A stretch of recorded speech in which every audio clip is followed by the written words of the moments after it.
What is reproduction? अगर आप class 10 के स्टूडेंट हैं और आप पढ़ने जा रहे हैं हाउ डू ऑर्गेनिज्म रिप्रोड्यूस, सो आपको उससे पहले रिप्रोडक्शन पता होना चाहिए। और अगर आप क्लास 6, 7, 8 के स्टूडेंट हैं तो भी आपको ये टॉपिक बहुत हेल्प करने वाला है। सो रिप्रोडक्शन, इस वर्ड से आपको क्या समझ में आता है? अगर हम इस वर्ड को 2 पार्ट्स में ब्रेक कर दे, री एंड प्रोडक्शन, तो री का मतलब होता है अगेन, फिर से, और प्रोडक्शन का मतलब होता है किसी चीज को उत्पन्न करना, प्रोड्यूस करना।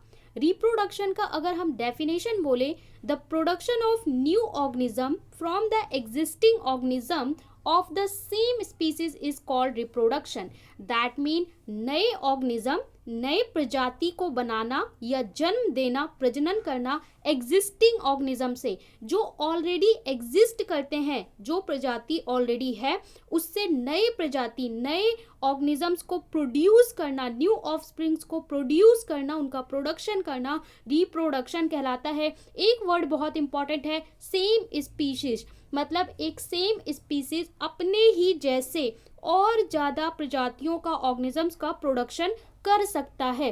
रिप्रोडक्शन करना ज़रूरी क्यों है? अपनी स्पीसीज को कंटिन्यू रखने के लिए, इस अर्थ पे, इस इन्वायरमेंट में अपनी स्पीसीज को कंटिन्यू रखने के लिए रिप्रोडक्शन करना ज़रूरी है। जैसे हमसे पहले भी इंसान थे, पेड़ पौधे थे, जानवर थे, और हमारे बाद भी रहेंगे, तो इस प्रोसेस को कंटिन्यू रखने के लिए रिप्रोडक्शन करना ज़रूरी है। अब यहाँ पे मैंने आपको एक वर्ड बताया, सेम स्पीसीज, यानी सेम स्पीसीज अपने ही जैसे ऑर्गेनिज्म को प्रोड्यूस कर सकती है। इसके लिए आप ये एक बेहतर एग्जांपल से समझ सकते हैं कि अगर एक ट्री है, एक पेड़ है, तो वो अपने जैसे ही और पेड़ों को बनाएगा। यहाँ से ये फ्रूट देगा जिसमें सीड होंगे, बीज होंगे, और उस बीज से नए वृक्ष बनेंगे, फिर उस नए वृक्ष में फल आएंगे, बीज आएंगे, और उससे फिर से नया, और इस तरीके से वो अपने स्पीसीज को कंटिन्यू रखेगा थाउजेंड्स ऑफ ईयर।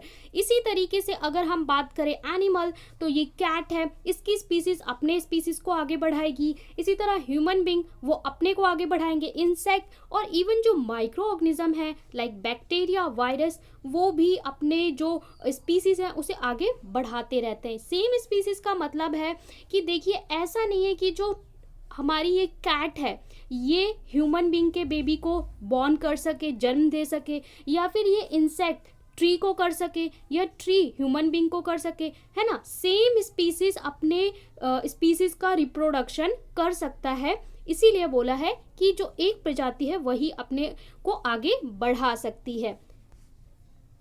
अब जो रिप्रोडक्शन होता है वो बेसिकली 2 टाइप का होता है, sexual reproduction and asexual reproduction. Sexual reproduction का मतलब होता है, अगर हम इसे सिंपल भाषा में समझे, तो सेक्सुअल रिप्रोडक्शन होता है इन विच 2 पेरेंट आर रिक्वायर्ड, जहाँ पे 2 पेरेंट की ज़रूरत होती है। एंड असेक्सुअल रिप्रोडक्शन होता है जहाँ पे केवल सिंगल पेरेंट की रिक्वायरमेंट होती है। सो अगर हम सेक्सुअल रिप्रोडक्शन की बात करें तो यहाँ पे हमें लगते हैं 2 पेरेंट, 2 पेरेंट होते हैं, और इससे हमारा 2 पेरेंट से बनता है हमारा इनका न्यू प्रोडक्शन, ठीक है।